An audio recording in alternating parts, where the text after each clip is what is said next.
Are you ready? Are you ready? For a podcast hosted by George T. Who the hell are you? I am the movie geek. Who are you? I am the movie geek. You are such a geek. Thank you. And now, on with the show. It's time! It's showtime. It's showtime.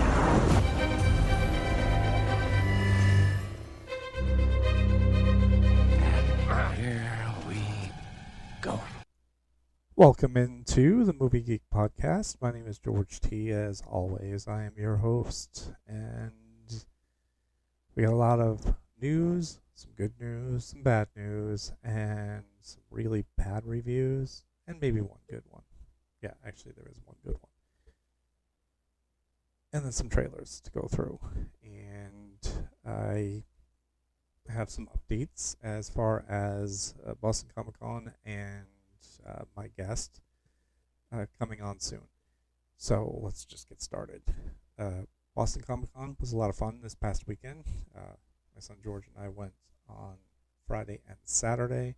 I shot some B-roll stuff, and I will be posting that stuff to YouTube. It'll be a short little vignette thing for YouTube, so I will not be posting it on the podcast. But basically, it was just me doing some shots of the con itself, and then my retrospective from starting 2016 going to the Comic-Con. So there's not much there. It's not going to be that long, but I'll have it up on my YouTube channel at some point. Also, for you paranormal fans, I will start posting some of my paranormal stuff on a regular, so look forward to that. So anyway, Friday and Saturday, we went to Boston, and it was fun. It's a typical con, and there was a lot of people I'd met before. Marissa Tomei was there, Vincent D'Onofrio was there, and so I had met them before.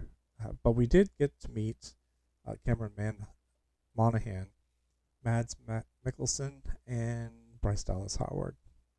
I will get through all of that very, very soon. So, unfortunately, not getting interviews with them or not getting back from their representatives, that's fine. I kind of figured that was going to happen with a brand new podcast. It is what it is, So hopefully, with that being said, if we can get a little bit more traction and a little bit more views, maybe Rhode Island will be different. Rhode Island seems very stacked right now. Early on, and there's still like a whole page and a half that still hasn't been filled yet. Looks like a Scream reunion is going to be happening, so that's going to be very, very interesting. So, looking forward to that. All right, so as far as Comic-Con is concerned, Cameron Monaghan, my son wanted to meet because he's playing the Jedi game on the PS5. He plays Cal Kestis, a Jedi Knight during the Star Wars times, and I remember him from Gotham, and he was the young Joker in Gotham. Very nice kid. We got pictures. I'll post that on the YouTube side when I post my video. And he was also on Shameless. He was also on in the movie Click, which was actually pretty good. Adam Sandler, Kate Beckinsale. Enough said. We also got to meet Mads Mikkelsen, and another nice guy. Again, I haven't really had any experiences with actors or actresses being complete dinks. There were some people in my line that were talking about, oh, this one does this one, and this one's bad, and so on. And I'm like, I don't get it. I don't understand it. Why would you? First, I'm coming to see you, and if you don't want to be there, don't go. So, but Mads was very cool. His best known for Hannibal, as that went 3 or 4 seasons. I have it here somewhere. Oh yeah, I got it right there. So, I get to talk to him just briefly about that. He was also in The Hunt, Promised Land. He was also in Doctor Strange, and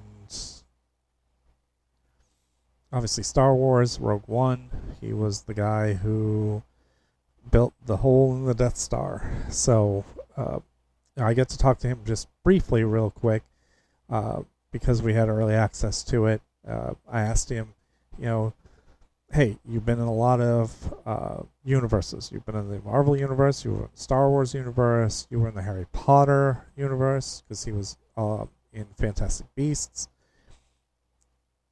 And I forgot to mention Indiana Jones because, quite frankly, I was not a fan of the last one. And I know he was in that. So I asked him, I said, hey, which universe was the one that, you liked the most? And his answer was the Marvel Universe. So yay, thumbs up for the Marvel Universe. That podcast is coming out. I know I've been teasing this forever, but still working on it, and, we'll get there. So he really loved the whole Doctor Strange, and, who knows, with the way they're talking about Deadpool and Wolverine resetting things, and there's rumors out there that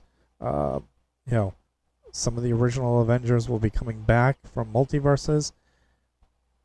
It's exciting. It's really, really exciting. So the trailer for Deadpool and Wolverine, if you've been seeing them, it is amazing. I will preview with that, the last one on right before the movie comes out. So I believe that was the way I wanted to do things now is we'll preview trailers for the weekends they come out. And then I want to talk about Bryce Dallas Howard. I've been a huge fan of hers. Obviously, I'm a fan of her father's, Ron. She was really nice. Really personable. She, there was no fakeness there. I saw her for 2 days. Once on Friday when we were getting her autograph and a couple selfies. And again, I'll have that on my video feed. But seeing her on Saturday interact with the huge lines because I was waiting for her photo op, and she was just generally glad to be there. It was her first ever Comic-Con was Boston. So thanks to the Fan Expo for getting her to go. I believe I had mentioned that she was one of the ones that I wanted to visit with. I've been saying that for a while now because I was really excited that she was on that list. And, I had told her, I said, I wrote in to Fan Expo when it was asking for names for invites, and you were one of them. I didn't tell her the other ones because Jessica Chastain obviously would have been my number one choice. But, Bryce Dallas Howard was in my top 10 list at the beginning of this whole journey. And believe me, she was very, very nice. So, from Argyle this past year, Jurassic World trilogy, although there's the 4th one coming out, my son knows her as the dumb Gwen Stacy in Spider-Man 3 from the Tobey-verse. Sorry, I was not a big fan of that because as I'm familiar with Spider-Man, Gwen Stacy is smart, and that's why Amazing Spider-Man with Andrew Garfield worked so much better in that regard. So she also has directed some of The Mandalorian and the Book of Boba for the Star Wars universe. She also did some couple of other writing and directing stuff with her husband. So, there's so many good things. I mean, she was also in the Terminator universe in Salvation, alongside Christian Bale and Sam Worthington. So, again, she was really, really nice. And I can't say it enough. I did post on her Instagram, an appreciation post. I also shot my shot to get her on the podcast. I doubt she'll ever look at the post, or maybe somebody on her publishing side would look at it. But if you're out there looking, please, I would love to have you on. Trust me, it would be an honor. So speaking of guests, we are still working out details. It should be, this week at some point. I'll also get that up on YouTube when we finish it. I will not live stream it. First guest, I don't want to live stream. Sorry. My air conditioning kicked on. Because we are in the middle of a heat wave here. Or supposed heat wave. The meteorologist said, oh, you got to have a few extra days of heat to have a heat wave. And luckily it's supposed to end on Friday, where my son George and I are going to go up to Boston for the parade for the Celtics winning banner 18. Okay, enough of the personal side of things. So let's get into the news. So it looks like there's going to be a Until Dawn movie. If anybody has ever played that video game, it should be a movie. It is an interactive game where your decisions will ultimately, bring the story to life. Who lives or dies, if you can try to save them, whatnot. There was one character in the game that I absolutely hated from the start. So every time I was really mean to her the whole time. And then there's this one scene where she's infected or she's bitten.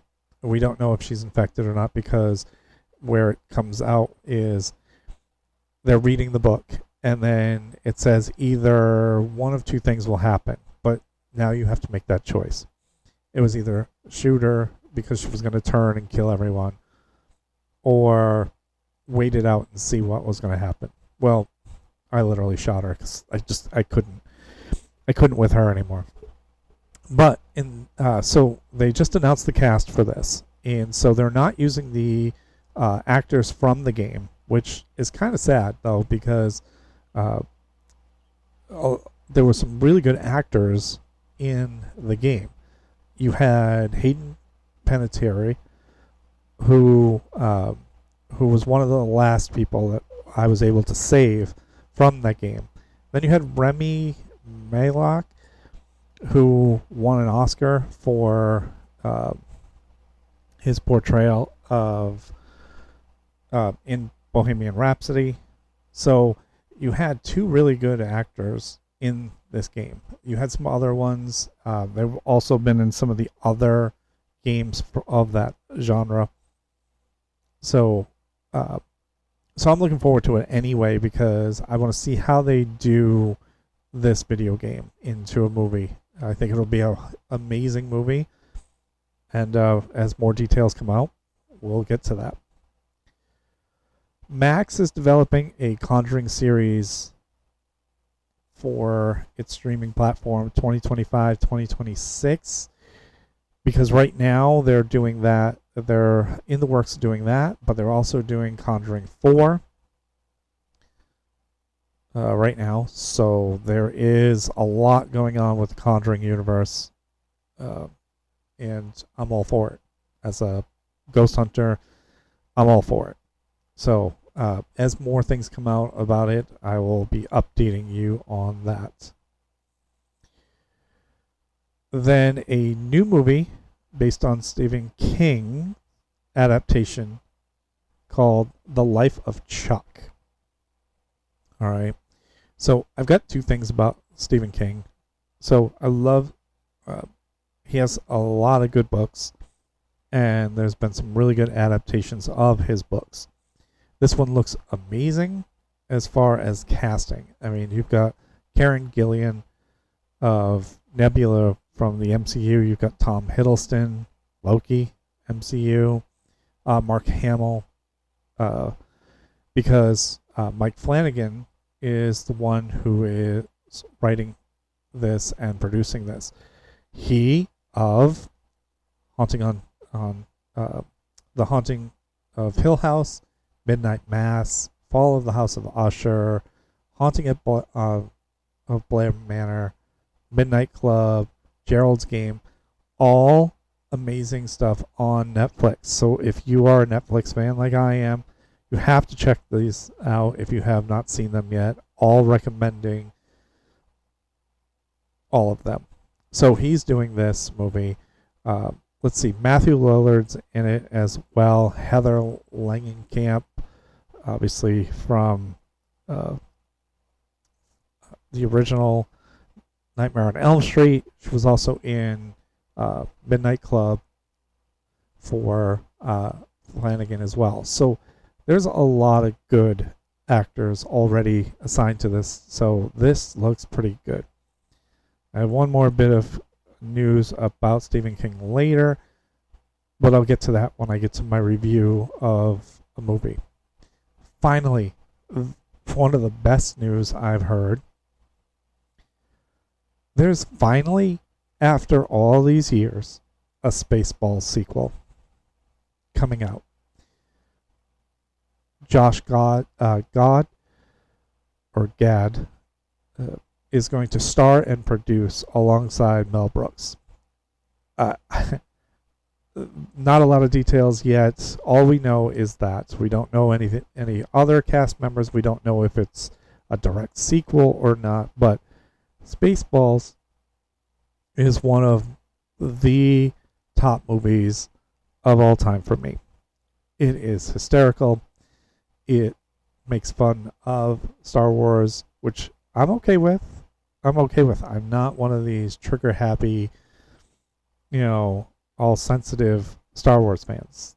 The fandom for Star Wars is very toxic at the moment with the Acolyte, which, again, this is why I do not think that doing reviews of shows every week is worth it, because one week the show could be good, one week the show could be bad. So you don't want to sway anybody. But, I'll get back to that in a minute. So, Spaceballs is finally going to get it's amazing. I loved it.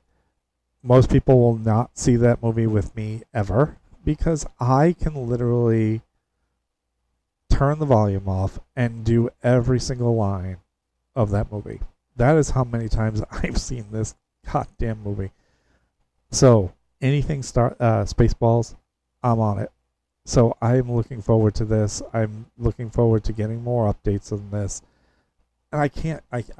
I can't wait.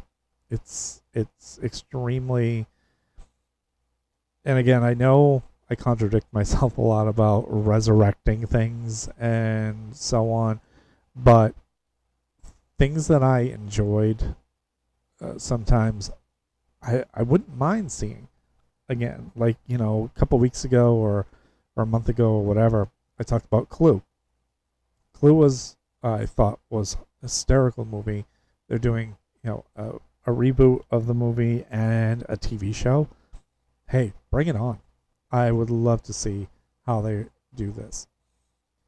All right, let's talk about last weekend's box office. All right, so this was a shock to me. And I had said last week that I thought Inside Out 2 was going to do about $30 million. Well, I was wrong. I was absolutely wrong. It did way more than that. And especially because it's a struggling box office right now. And again, some of the movies we thought were going to be good, not good.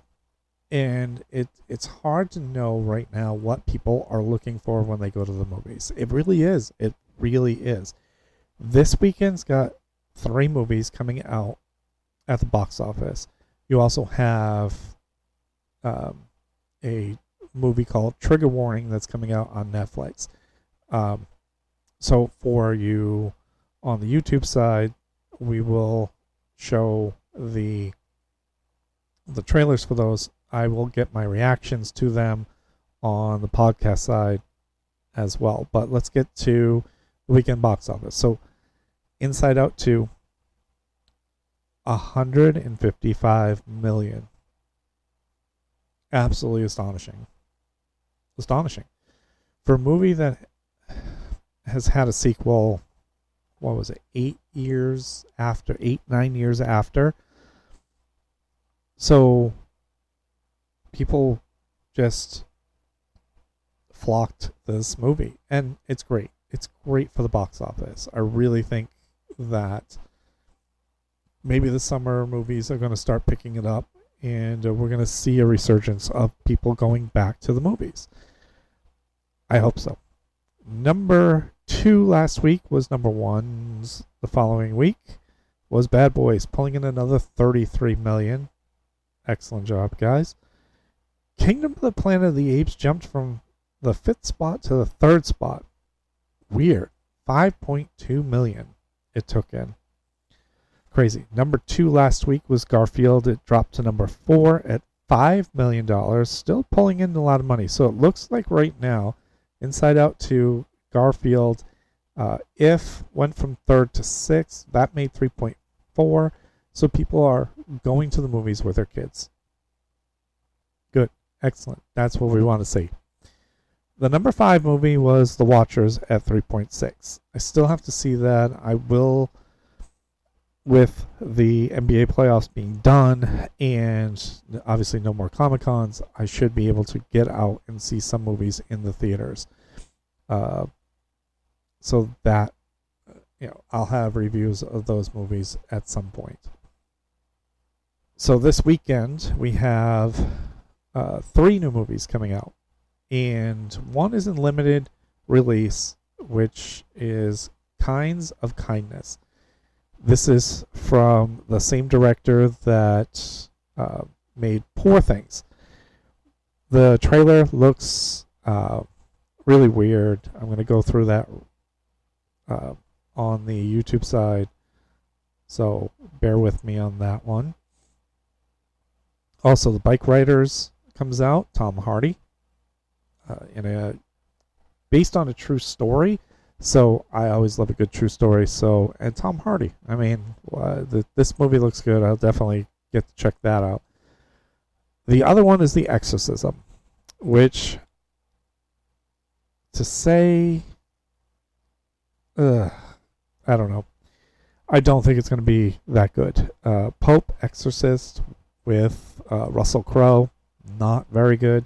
So I think this one, I just don't think this is going to be any good, and I'm not sure why we had to make this, but again, I'll go through all that response very soon. And Trigger Warning comes out on Netflix, and that will be, their big one for that week. So speaking of Netflix, and speaking of bad movies, and speaking of Stephen King, we're going to go right to last week's number 2 movie on the Netflix top 10. under Paris. Well, let's say, for example, you know what? Let's not even take Jaws, okay, but not the good Jaws. Take Jaws Revenge and stick it in a time warp, and then stick Deep Blue Sea in a time warp, but don't make it about harvesting. Make it about researching. This movie is just absolutely god awful terrible, and I cannot believe that people liked this movie, especially Stephen King. I read somewhere where he mentioned that he actually liked this movie. I kind of lose respect on that one. And I'm going to tell you about this movie right now. This is definitely a 2 thumbs downer for me. First off, the movie is French. It is not subtitled. It is dubbed. So right away I kind of was like, ugh. I don't know. I would rather have had subtitles if you're going to keep it in French. So right away, we have a group of scientists who are cleaning up the oceans. I guess there is a big area of ocean that has all of the pollution, plastics and netting and all that other stuff. It's just floating around the surface. They're looking for a shark they tagged in this. So automatically you got to think, what are we doing? What are we doing? So the divers go down, they're looking for it. The tag starts coming at them. Well, the shark is not as small as it once was. It is now triple the size of it when they tagged it the first time. So, of course, it's swimming around, and, the woman, her husband, is down there diving. She wants to make sure that it's the actual shark, even though it's got the tag on it and everything else. So, of course, he goes and pokes it. Well, if you poke the bear's going to fight back. And in this case, the shark decides to wipe them all out. She jumps in the water to try to save her husband. She gets pulled down by a net this thing gets caught in, and it's trying to dive all the way to the bottom. And her ears burst for some, because again, she's pressurized, and she survives somehow. So right away, this movie is off to a flying start already. It's great. It's absolutely great. No, it's not. Absolutely terrible. So now, it's months later. She winds up being found out by a young college group that actually followed her research. So she's like, oh, I need to show you this. So she brings her back to the laboratory and says, hey, you've got, the shark is, we've been following your shark, and now it is here in Paris. She's like, oh my God, this is impossible. How could it have survived? Right, exactly. How could it have survived? Again, think Jaws Revenge. Okay? It's, in cold for the first two, up in Amity Island, off the Cape. Now it's down in the Bermuda, chasing down. So now picture a big shark in Paris. All right. So she's like, oh, that's impossible. Maybe it just floated up here somehow from where they tracked it originally, which was off the coast of Asia, on the opposite side of Asia. Oh boy. So you're in trouble now. So the two young college students who have tracked this thing One decides to go and try to have a look at it in the dark in the river. It's always a good plan. It's always a good plan to do that. Just jump in the middle of this murky ass water, because when you go down there, she dives in. You can't even see in front of you. She has a flashlight. It barely works because all you can see is pollution. She winds up coming on to a truck that is laying at the bottom of the river, and it's got shark teeth in it. How? I have no earthly idea. So a shark just randomly swam by and was like, you know what, I'm just going to bite into this thing. I don't think that's real. Like, I don't see, if a car drove into the ocean right now, you'd see teeth marks from a shark. So, again, we're just going off the deep end here. So now, she gets arrested, and the leader of France has 3 days before the big triathlon, and it's a big thing for France. But right now they're being told that there's a shark loose. So of course, in Jaws fashion, like the mayor in the original one, she's like, "Oh, it can't be a shark, blah blah blah, this, that, and the other. We need this to go on." Again, why? Stop stealing material, especially for a badass movie like this. So now the shark somehow finds its way in the underwater canals of France. What the fuck are we doing? I'm sorry to swear, but what are we doing? How does a shark just find its way all the way up there and then finds its way into the catacombs under the city? Like, it just doesn't make sense. It really doesn't. So whoever came up with this idea, it's almost like watching a sci-fi movie on the Sci-Fi Channel, like Sharknado or whatever, because you can't wait to the end, because then you start seeing the special effects of all of this.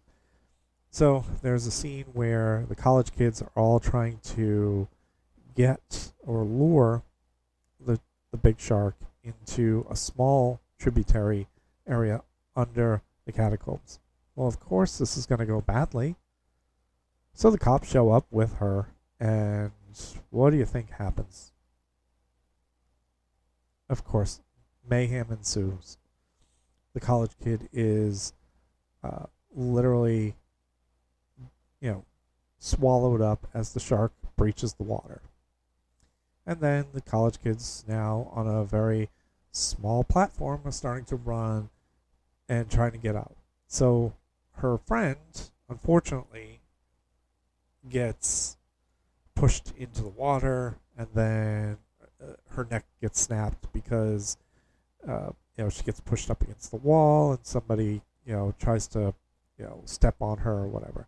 So I feel bad for her, because she was like, "I don't want you to do this," and she was like, "No, I got to do this."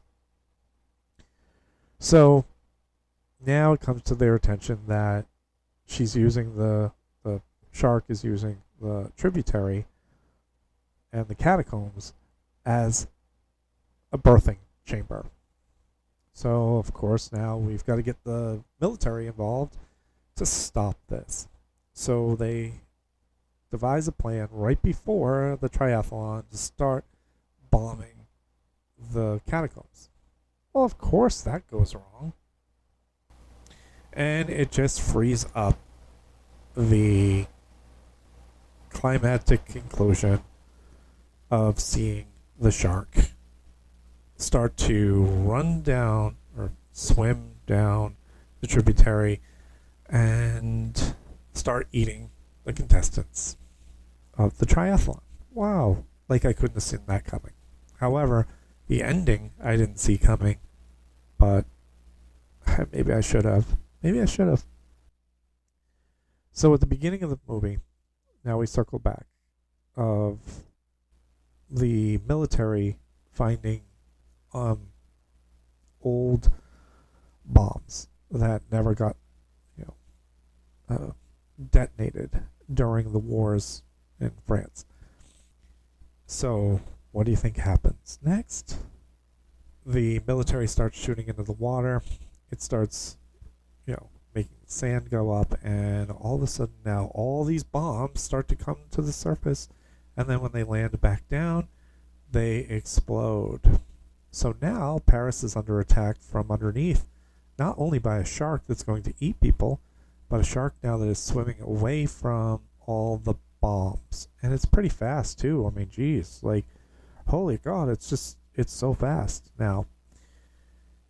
So the ending is with the city of Paris underwater and now infested with sharks. 2 thumbs down. Don't even watch. I know it's number 2 on Netflix right now. Might be number 3 after Trigger Warning comes out, because I will be talking about what was number 1 last week, Hitman, in a minute. Don't watch. Trust me. If you have seen it already, comments down below, whatever. If you haven't, I would say just skip it. Think Jaws Revenge, and that should be your only warning on that. So 2 thumbs down. Now we'll talk about Hitman. And this was semi-based on a true story. And the guy, Gary, who they made this about, is actually a real person, because at the end they'll give like a bio of him. This is a comedy, and it was very funny. It was actually very good. So this guy Gary is a college professor, and he's a psychology professor, and he worked part-time with the police with their audio tech, and he was a very shy kind of guy. He did not have an outgoing personality. He kind of kept to himself. And one day, he's working with the cops on a stakeout, and the guy that was supposed to be the hitman for hire, the guy who was going to get the arrest, gets suspended from work. And they're like, "Oh my God, we gotta do something. Gary, you're up.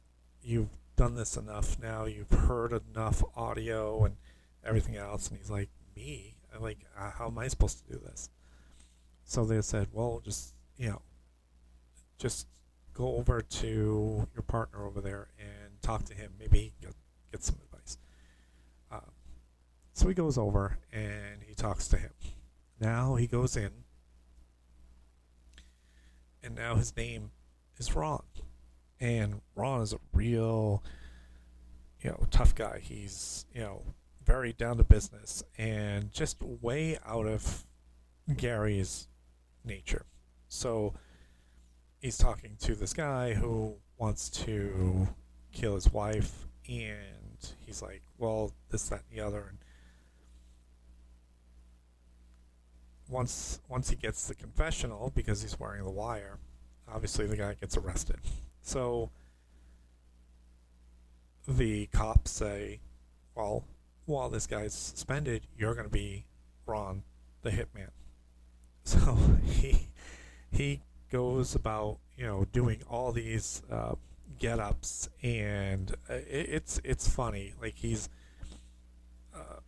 he's dressed one way and dressed another way, and he's acting all tough, but realistically he's not. He's definitely not one of these guys. So he winds up running into a female, and he's attracted to her right away, and she's pretty cute. So she wants to kill her ex-husband because he's been stalking her and whatnot. She just wants to get rid of him, and she's like this, that, and the other. I've got all this money that I'll give you, and blah blah. But he kind of sees through it because again, he's a college professor of psychology, and he talks her out of it. And she's like, "Wow, I really don't want to do that, and thank you for talking me out of it." And they kind of strike up a friendship, and it turns into like a friends with benefits type thing, where he's now playing a character, Ron, and she's attracted to Ron because if she ever met Gary, she probably wouldn't be. So there's a whole thing where they meet up, and he's like, "We're gonna break down the rules here. We're not gonna do this, that, and the other." But basically, they're just winding up sleeping with each other mostly, and they're doing role play. And again, Gary is not this guy, but because he was in Ron's thing, it made it really funny. So eventually one night she takes him away from her house, and she runs into her ex-husband, where he's like, I want you back and whatnot. And then he starts talking to Gary like, "Hey, that's my wife," and blah blah blah. He tries to get violent, and Gary, as Ron, pulls the gun out and says, "Back up right now, or things are going to get ugly." And Gary has never shot anyone. He's actually not even a hitman. Again, he's playing a hitman to arrest these people who are trying to hire hitmen. So he's never actually fired a weapon. But so, they go down the alley, they go away. So now he takes her for ice cream and wants to apologize for all of that. And, it's kind of like a almost confession. But he runs into the guy who he was stepping in for. Now, he's a little suspect at this point because he didn't want to get her arrested, but now they're hanging out. So, a couple of days later, the ex-husband is murdered. Cold blood. And they bring Gary in. They start asking him questions. "Hey, we know that you talked her out of it, and we may think that you may know something."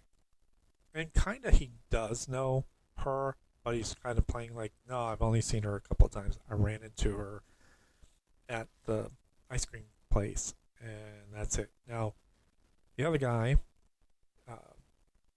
was kind of suspicious, but he kind of let it go. He wanted to, cover for Gary, and we'll explain all of that soon. So now he goes to her house, and he's like, "Did you hear about your ex?" And she's like, "Yeah, the cops came here earlier, and they think I did it, and so on." And he knows the details of what happened. Now, he had mentioned to her, because she was asking, him, "Oh, what's your best technique?" Or, "How do you dispose of bodies, like, and not be all messy?" And he told her some lie about shooting somebody in the heart because, they don't bleed out as much. Well, he was shot in the heart at point blank. So he kind of goes, "Oh shit, I told her like this, and, he died the way I said it. Oh my god, like, she could have done it." She confesses to him, and now it's like, whoa, wait, what? You did it? Why would you do that? Because, so now the friendship starts to break up.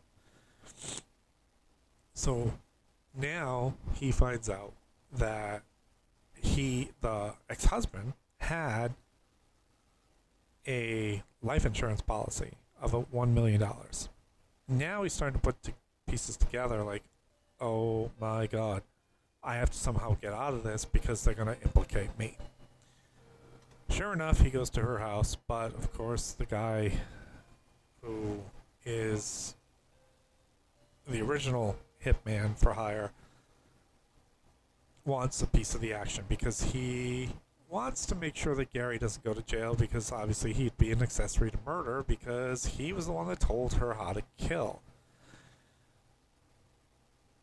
But she winds up poisoning him, and Gary now has to make sure that he's dead so that he doesn't wake up. So that was kind of weird, and then of course, it gets her all riled up, and then, they go off and, he dies on the floor. Fast forward some years later, Gary and the woman are still together, and they have kids. He is still teaching, and it was a really funny movie, and it was good. And this guy was an actual teacher. He actually worked for the police department like it was. He never actually killed anyone. Obviously, that was depicted in the movie. Although him, making sure that the other guy was dead, that actually didn't happen, but it was made for the movie in that regard. So it's definitely a one thumb up for me. I thought, again, it was brilliant. I thought it definitely is worth a look. So definitely check that out. So those are my two reviews. I also saw the documentary Brats that I talked about last week. This was the Brat Pack one made by Andrew McCarthy.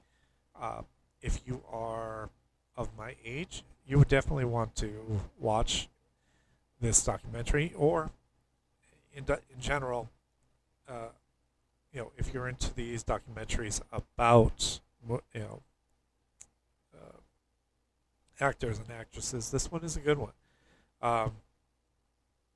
Because there was 5 original Brat Packers, and because the shift in the world of entertainment was going to the young people,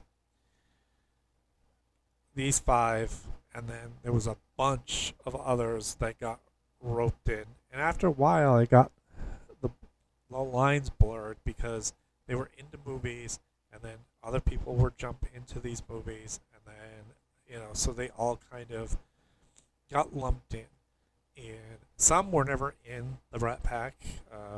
There's an interesting scene where Leah Thompson, who was with Andrew McCarthy in a couple of movies, said she always wanted to be in the Brat Pack, and that was kind of interesting to me. And and I love Leah Thompson. I got to meet her in Boston years ago, so that'll be up on my thing. And so that was a good one. I saw a couple other documentaries as well. I won't review them, but